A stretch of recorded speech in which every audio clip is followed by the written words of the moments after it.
Hi. So we know that you are in the telecom sector for a long time. Can you tell us, actually I'm curious, that who actually takes care of the telecom sector?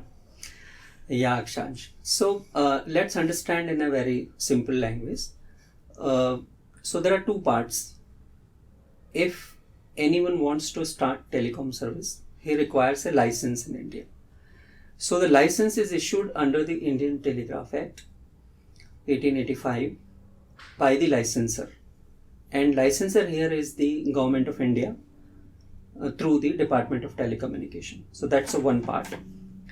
Now, to regulate the sector, India has a telecom regulator, which is called Telecom Regulatory Authority of India, TRAI we know. TRAI was established under the TRAI Act 2000. So, TRAI and licensor, these are the two parts who actually regulates the telecom sector in India. Okay. Can you please elaborate what are the powers of TRAI in general? Yes, very interesting. So, TRAI has two kinds of powers under the Act. One are kind of a discretionary absolute powers. For example, tariff fixation, interconnection, quality of service. And the other part is recommendatory powers. So TRAI has powers to recommend to the licensor, for example, spectrum related issues, universal service obligation related issues, any new terms and conditions which is to be inserted into the licenses. So recommendatory powers and absolute powers. In the absolute powers, TRAI regulates the sector via directions, regulations, orders. These are to be implemented by the telecom service providers who has the licenses. In the recommendatory powers, TRAI recommends it to the licensor, and the licensor, which is DOT in this case, can accept those recommendations or can reject those recommendations. But the law is very clear that if DOT do not accept the TRAI recommendations, then it has to send back those recommendations with the reasons for rejection. So therefore a transparency at both the levels is maintained. And this is how the functions are divided into both the laws. Right, understood. I have one curiosity. What happens if there is a breach of a certain act? Then what happens? Yeah, that is, I think, we must know. So, as I told you that the licenses are issued under the Indian Telegraph Act. So, therefore, all legal clauses of the Indian Telegraph Act comes into picture for enforcement by the service providers. And all the orders, directions and regulations are issued by the TRAI.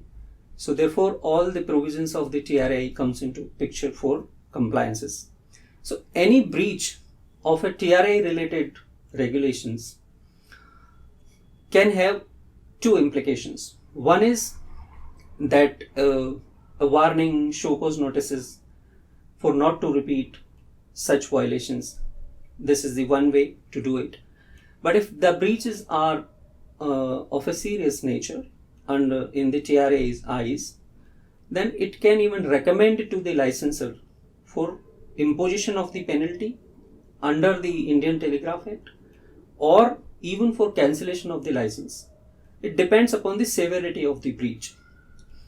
So if we can equate this penalty with the licensor, which is the Indian Telegraph Act, the licensor has the powers finally to actually impose the penalty, and which is very high. It is 50 crore rupees per violation per circle. So there are 22 circles in India, so 22 licenses are issued. So in case if one terms and condition of a license is breached across the pan India, so then 50 crore is multiplied by 22. So it's a huge penalty, monetary. But if there may be cases and there are instances that if national security related conditions are breached, then the licensor even can cancel the license, which is, I think, the biggest and very stringent penalty. Okay. How does TRAI play a role in the new technological services like IoT and M2M? Can you please elaborate? Yes, I think this question is more related to you guys. So I think if you guys have seen that in the recent last 1 decade, a lot of new technology-based services have evolved. The much talked about is the Internet of Things, IoT. Now we call it the Internet of Everything, cloud services, in-flight services. So, in a very simple language, any service which is technology-based, that is a one part.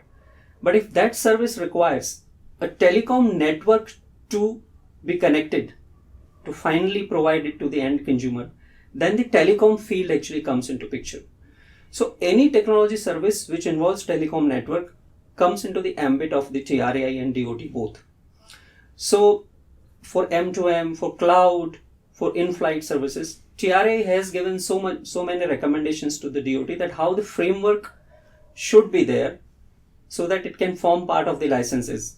And once it comes into the licenses, that how the process will be, how the framework, whether it will be a license or a registration, what will be the norm for lawful interceptions, cross-border data transfer. There are so many equations, permutation combinations, which TRAI considers via proper consultation and then recommends to the licensor. So these are all services currently under consideration either by TRAI or by DOT. So that's how the framework works. Great. Thank you so much. Thank you.